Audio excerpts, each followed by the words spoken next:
What's up, everybody? So, sorry ahead of time for not being good at this. uh, Part of the whole point of this is for all of us to just get better at this type of stuff. So, bear with me. You know, things can only get better. I promised a few different things tonight, one of which was a sort of a sadder story of something that I've been going through recently that happened not too long ago. And something that I'd like to share with people because I haven't really talked to anybody about it. Um, and part of me trying to be the change, do the change, is being able to share stuff like this. So hopefully you guys are interested, and maybe you get a little bit of something out of this, or at least maybe you get to know me a little bit better. And because at the end of the day, if we can just get to know each other a little bit better, then we can really start striving and make that community that I hope for us to have. So that being said, first things first, not long ago, in April, I just got out from doing 3 years in prison. Now, a lot of you were, oh, shit, we've been following a convict this whole time. Yes, you have. And that story is a really good one, and that's going to come at a later date. So don't judge too harshly until you hear my side of the fence, okay? But I did about 3 years in prison, and when I got out, I rode the bus to come to where I'm at now, and I rode the bus drive with this guy named Lance. He was going to the same place. He had just gotten out. He had done a few more years, and we had just gotten out together. We got off the bus together. So, as a part of our parole, being in a state that I didn't know and really knew nobody in, just happened to get hemmed up here. I really didn't have many options as far as where I would go when I got out of prison. And as far as going to another state where I was more comfortable with, I didn't want to take that as an option because I didn't just want to give up on where I was at, where I had decided to try to settle. So what I ended up having to do was go to this wonderful place called the Mission. Wonderful, wonderful people that run it. They do a CTP program as well as house homeless. The CTP program is a program that they do with your parole officer, and essentially they give you an address and a place to go for people that don't have a place to go when you get out of prison. For people like me who knew nobody in the state, it was extremely beneficial to help get you on your feet.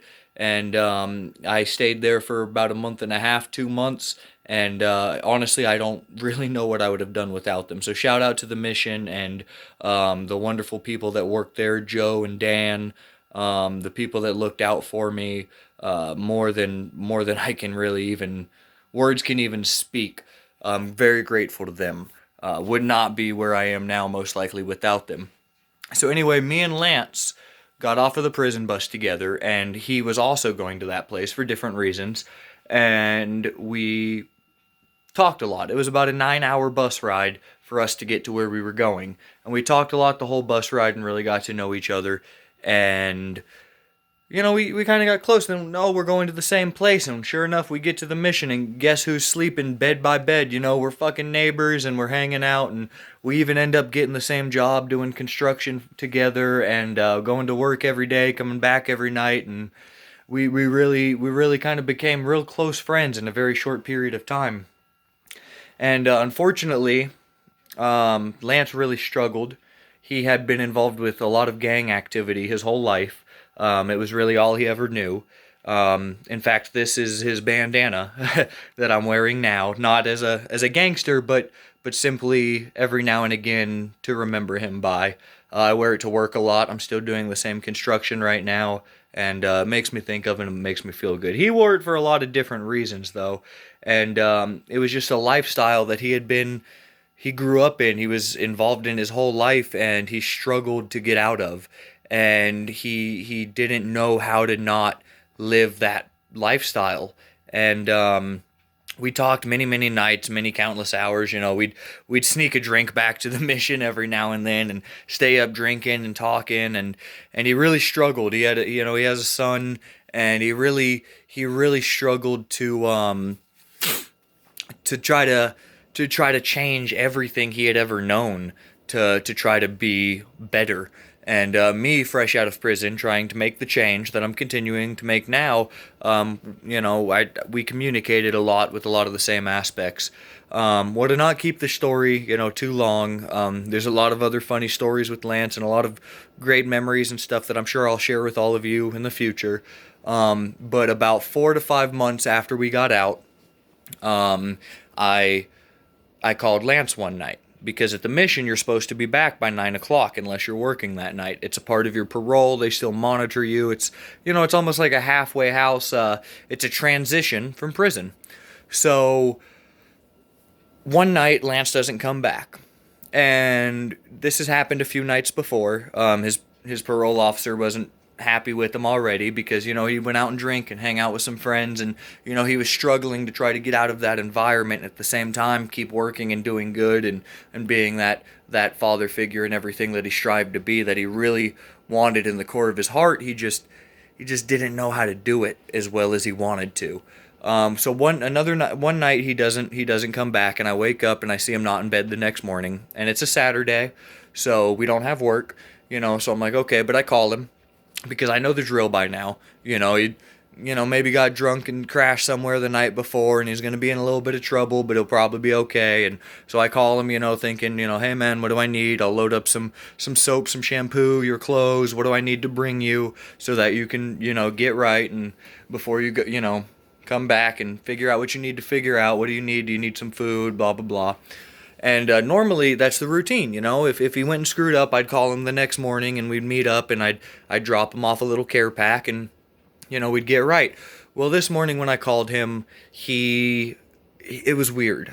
He didn't need anything, and he went on this weird little conversation where he said, I love you, man, and I appreciate the things that you're doing for me. I don't need anything. I think I'll be fine. I don't know, but I'm not going to come back for a couple days. And, and I told him that was a bad idea, and that he needed to come back and do what he needed to do for his parole, and, keep his head on straight. And he said, he had just had to get away for a while. And I understood that, and I wished him the best, and I told him to keep in touch. Well, what had happened the next day was, he had went to a party, and I guess there was, gang activity, whatever, just some thugs hanging around, drinking, having a good time and stuff, and not really my scene, but I've been around it more times than I can count, and, so I can imagine what the environment was like, and, well, he didn't make it from that party. He got into an altercation with somebody, and, the thing about Lance, when he got drunk, he got gangster. He was known to knock a motherfucker out. He'd get you right there behind the ear. He had that knockout punch, man. I've seen him do it before, and he was a little quick, tough motherfucker. He didn't take no shit, and he was, if you talk shit, he was quick to put you in your place, and that's just who he was. Well, what happened was somebody talked shit, and he put them in their place, and the reaction that this person had was to grab a knife and stab him in the heart. And Lance didn't make it through that. He bled out around 3 o'clock in the morning. They found him. He was pronounced dead. And it sucked. And I found out about it the next day. And it's something that I've held on to this whole time really hard, because as you guys will see, the more stories and everything I share with you, I haven't always been the best guy. I haven't always lived righteously and honorably, and I haven't always been able to make these changes that I've made the past few years of my life, and it was just a real kick in the teeth, man. It was a real fucking eye opener.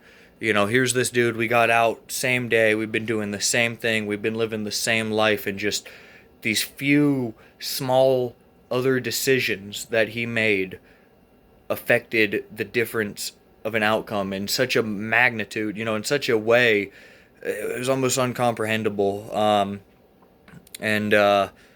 It fucking blew. It kicked my dick in the dirt, and it was a real struggle to get over that, knowing that it was just a few decisions away from being me.